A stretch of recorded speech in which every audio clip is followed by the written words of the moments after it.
আমি আর কতদিন ঘুরবো এই মামলার পাশে। একটার পরে একটা তারিখ পরে যায় আসি। 2005 সাল থেকে আমরা মনে করেন যে এই 3 ভাই আমরা জমির ব্যাপারে ঘুরতেছি। এই পেঁয়াজ পলট করে 4-5 বছর পর আবার সেই মামলা হাইকোর্ট নিয়ে গেছে। জয়পুরহাট সদর উপজেলার দিওর গ্রামের বাসিন্দা আলম হোসেন 1962 সালে বগুড়ার আদালতে তার দাদি একটি মামলা করেন। তিনি মারা গেলে জয়পুরহাট আদালতে মামলাটি পরিচালনা করেন তার বাবা মারা যাওয়ার পর 2002 সাল থেকে সেই মামলা চালাচ্ছেন আলম হোসেন।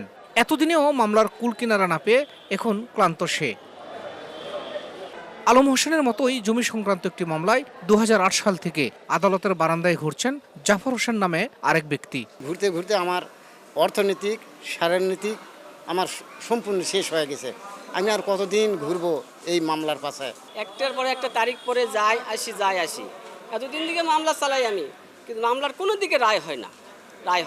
আমি চাই এই মামলাটা দীর্ঘায়িত না হয়ে মামলাটা যেদিকেই হোক একটা নিষ্পত্তি আমি চাই। সীমান্তবর্তী জেলা হওয়ায় জয়পুরহাটে মাদক চোরাচালান, খুন গুম হত্যা সহ জমি সংক্রান্ত বিরোধে মামলার সংখ্যা বেশি। ভুক্তভোগীদের অভিযোগ, বছরের পর বছর আদালতে ঘুরেও মামলার নিষ্পত্তি না হওয়ায় অর্থনৈতিক ও মানসিকভাবে হয়রানির শিকার হচ্ছেন তারা। 2005 সাল থেকে আমরা মনে করেন যে এই 3 ভাই আমরা জমির ব্যাপারে ঘুরতেছি, কেস করেছি, কোনো রকমের কিছু আমরা এখনো হচ্ছে মনে করেন যে পাইনি বা হচ্ছে না। মৌরে এবং উকিল না জানিয়ে হুট করে তারিখ ফেলায়, এই তারিখে আমার মামলাটা খারিজ করায় বিদায় আমি আজকে আবার কোর্টে আপিল করার জন্য আমার আসছি। 1991 সালে আমার মালিক মানে জমিদার আমার জমি আমার কাছে বিক্রি করেছে। সেই জমি আমি ভোগ দখল করে আজ পর্যন্ত খাইতেছি, আর অর্ধেক জমি এখন খাইতে পারিনি। এই পেঁয়াজ পলট করে 4-5 বছর পর আবার সেই মামলা হাইকোর্ট নিয়ে গেছে। আইনজীবী ও সরকারি কৌশলীরা বলছেন, নিয়মিত সাক্ষীদের হাজিরা না দেওয়া, এজলাস ও বিচারক সংকট সহ নানা কারণে এড়ানো যাচ্ছে না মামলার জট।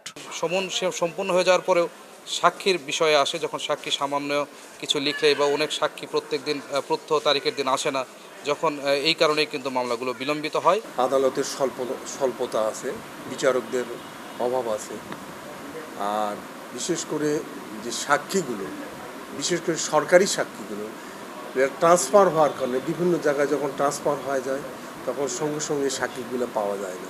আদালতের সময় মতো সাক্ষী উপস্থাপিত হয় না, যার কারণে মামলার দীর্ঘদিনের জটগুলো লেগে থাকে। আদালতের তথ্য মতে জেলায় চলতি বছরের মে মাস পর্যন্ত 40,128টি মামলা চলমান রয়েছে। শাহিদুল ইসলাম সবুজ, সময় সংবাদ, জয়পুরহাট।